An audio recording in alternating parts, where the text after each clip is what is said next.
পিলপিল গাড়ি হাউলির যাতে মতে পার্কিং করা বন্ধ করো। ইনকলাব জিন্দাবাদ জিন্দাবাদ জিন্দাবাদ। হাউলি রিকশা চালক ইউনিয়ন জিন্দাবাদ জিন্দাবাদ জিন্দাবাদ। ইনকলাব জিন্দাবাদ জিন্দাবাদ জিন্দাবাद। गावबा गावनि ई-रिक्साखौ नागारनानै खुद्रिनाय फोरमायदों हाउलिनि ई-रिक्सा ड्राइभारफोरा। आथिखालाव सुबुं माहारिया गुसुं लामा हान्थिनायनि थाखाय ई-रिक्साखौ बाहायो। बे ई-रिक्सानि जोहैनो खायसे सुबुङा जिउ खांनाय एबा नखर खुंनायनि लामाखौ दिहुननानै लादों। नाथाय सानफ्रोमबो ई-रिक्सानि बिबाङा बारायबाय थानायनि जाउनाव ई-रिक्सा सालायनानै नखर खुंनाय ड्राइभारफोरा जेंनानि मोगा-मोगि जानो गोनां जादों। गुबैयै गुबुननि रेजिस्ट्रेसन थानाय ई-रिक्साफोरा हाउली नोगोराव हाबनायनि हेंथायै बेरेखा खालामनानै हाउली नोगोर आफादनि सिङाव रेजिस्ट्रेसन थानाय ई-रिक्सा ड्राइभारफोरा खुद्रिखांदों। प्रथमे आमी हाउली आंचलिक ई-रिक्सा चालक इउनियনৰ তৰফৰ পৰা সাংবাদিক বন্ধুসকলক আন্তৰিক শুভেচ্ছা ধন্যবাদ জ্ঞাপন কৰিছোঁ। আজিৰ উদ্দেশ্যটো আছিল যে ই-ৰিক্সা যি ধৰণে বৃদ্ধি পাইছে তাৰ লগে লগে আমি প্ৰত্যক্ষ কৰিছোঁ কিছুদিন ধৰি বৰপেটা ৰোড পৌৰসভাই এটা নিয়ম বান্ধি দিছে। তেওঁলোকৰ এৰিয়াত যিখিনি গাড়ী আছে সেই গাড়ীখিনি টাউনত চলাচল কৰিব পাৰিব, বাহিৰৰ গাড়ীখিনি ভিতৰত সোমাব তেওঁলোকে নিদিয়ে।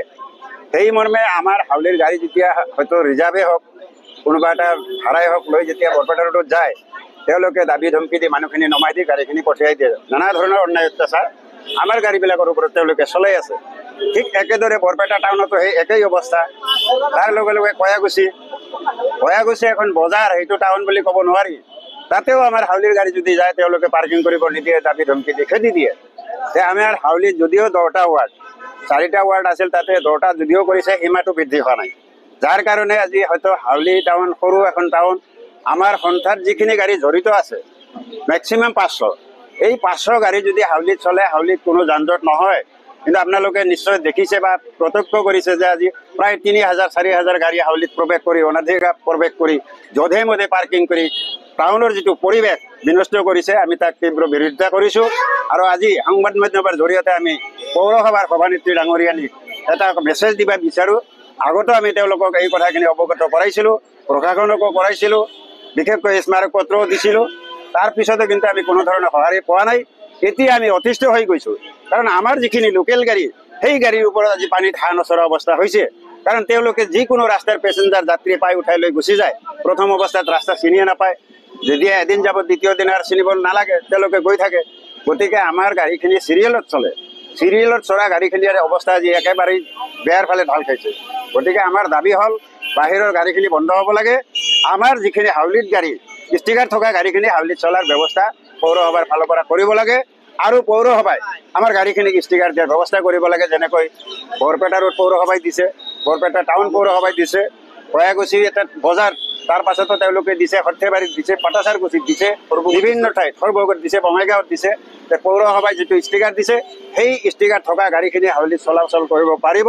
আৰু বাহিৰৰ গাড়ীবিলাক যিকোনো প্ৰকাৰে তেওঁলোকে বন্ধ কৰাৰ প্ৰচেষ্টা হাতত ল'ব লাগিব।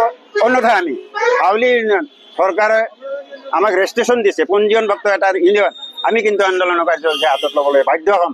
গতিকে আমি আন্দোলনত যাতে যাব নালাগে, তাৰ আগতেই যাতে আমাৰ এই বিকট যি সমস্যা দেখা দিছে এই সমস্যাখিনি যাতে আমাৰ পৌৰসভাৰ ফালৰ পৰা আমাক সহায় কৰে। যান-জঁট যাতে একেবাৰে নাইকিয়া হৈ যায়, পথচাৰী হওক আজি স্কুলৰ ছাত্ৰ ছাত্ৰী হওক তেওঁলোকে যাতে অসুবিধাবিলাকৰ পৰা পৰিত্ৰাণ পায়। নানান ধৰণৰ এক্সিডেণ্ট আপোনালোকে দেখিছে। আজি পিলপিলিত যোৱা মাহত মই এটা ৰিপৰ্টত পালোঁ প্ৰায় 100ৰ ওপৰত এক্সিডেণ্ট, তাৰে ভিতৰত প্ৰায় 90টা গাড়ী পিলপিলিয়ে এক্সিডেণ্ট, মানুহো মৃত্যুবৰণ কৰিছে। গতিকে আমাৰ কথা হ'ল বাহিৰৰ গাড়ীখিনি টোটেলি ইয়াতে বন্ধ হ'ব লাগে, প্ৰৱেশ কৰাটো নিষিদ্ধ ঘোষণা পৌৰসভাৰ ফালৰ পৰা কৰিব লাগিব। অন্যথা আমি ব্যৱস্থা লোৱাৰ কাৰণে বাধ্য হ'ম। তেতিয়া যদি কোনো ধৰণৰ অপ্ৰীতিকৰ ঘটনা ঘটে তাৰ কাৰণে সম্পূৰ্ণ পৌৰসভাটো দায়ী হ'ব। গতিকে আমাৰ ক'ব লগা বিশেষ একো নাই, এইখিনিয়ে কৈ